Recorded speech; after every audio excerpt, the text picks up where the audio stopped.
Anyone familiar with Andre the Giant is familiar with gigantism, the result of excess production of human growth hormone.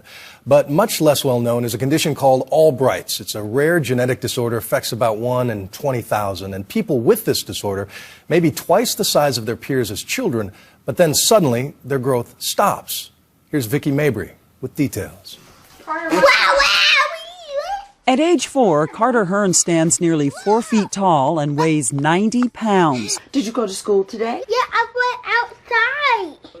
That's just a couple of inches shorter and nearly twice as heavy as his big sister Kaylee, who's 2 years older. Hi, I'm Kelly, and this is my brother Carter. Uh-oh. He's a loving little guy, friendly and happy, and playful as a puppy. He doesn't yet realize he's far bigger and heavier than most 4-year-olds. Come show me where you sleep, Carter. Okay, Percy. Dina Hearn first noticed her son's abnormal growth when he was just a baby. When he was 8 months old, he was already almost 30 pounds. And of course, What's the usual weight at that age? Probably half that, or less than that. I know something is not right. He's just not eating that much to be gaining this much weight. Doctors implied she and her husband were the problem. What were they saying? I was basically accused. Of overfeeding Of overfeeding him, yeah. And it wasn't just doctors. In public, wherever they went, Dina says perfect strangers made it obvious they thought she was a bad mother. When he was in daycare, parents would comment to the workers that they needed to call the Child Protective Services on us for what we were doing to our child. If I was doing this, why would I keep taking him to so many doctors? And why wouldn't it be happening to Kaylee, too? Right. Menu for you. Carter had other mysterious health problems as well. A heart murmur, difficulty breathing, bony deposits under his skin that felt like pebbles. But no doctor in their hometown of Lufkin, Texas could tell Dina what was wrong. Oh, no! Doctors would sit there and tell me something's wrong with him, but, you know, we might not ever find out what it is. And I'm like, no, that's not a good enough answer. He's just too heavy to pull himself up. It wasn't until she saw this Discovery Health special on an Australian child with a round, chubby face who looked a lot like Carter that she had a name for what this might be. A doctor in Dallas confirmed her suspicions. Carter has a syndrome called Albright's hereditary osteodystrophy. There is 2 types of it, or 2 subtypes as they call it. The type he has is called pseudo-hypoparathyroidism, type 1A. Pseudo-hypoparathyroidism. Mm-hmm. Type 1A. Mm-hmm. A big name for a disorder that affects small children like Carter. Here, come on! Dina was referred here to the Kennedy Krieger Institute in Baltimore, to the leading authority on Albright's, Dr. Emily Germain Lee. Hello. How are you doing? Good. You look gorgeous. Albright's is a rare genetic disorder that's either hereditary or occurs through a spontaneous mutation of egg or sperm. And see which origin, if they were from the father or the mother.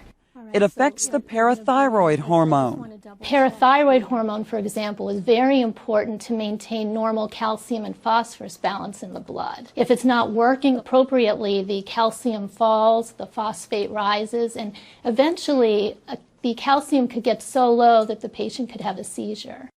The strange thing about these kids who grow so large so fast when they're young is that by puberty their bones fuse prematurely and about 70% of them stop growing. Boys top out around 5 feet, girls at about 4'8". That led Dr. Germain Lee to begin studying the effects of growth hormone on Albright's patients. Like Stephen Fergulia of Colorado, who has a mild case of Albright's. You're so tall. Oh my gosh. I can't breathe. It's amazing. He had the usual Albright's characteristics as a baby, then appeared normal through childhood. But afraid that he would stop growing during adolescence, Dr. Germain Lee put him on growth hormone for 5 years. When I see you, I'm just blown away, you know. I'm getting choked up. You were the dream of what I wanted to see happen, and it happened. And it's been a godsend. How many inches do you think you grew on the growth hormone? I grew like 7 inches, I think. Wow. Yeah. He ended up being just a little under 5'8", which is his final height, and they think he would have been maybe 5'1", 5'2" at the most if he hadn't been on the growth hormone. And how are you feeling about all this? Great. I'm just like a normal person now, so a normal kid in high school. Brian and Nicole Roberts want the same outcome for their daughter, Clara Kate. She has the shortened fingers and toes typical of Albright's. Dr. Jermaine Lee started her on growth hormone 3 years ago, and as her mother says, she's growing like a weed.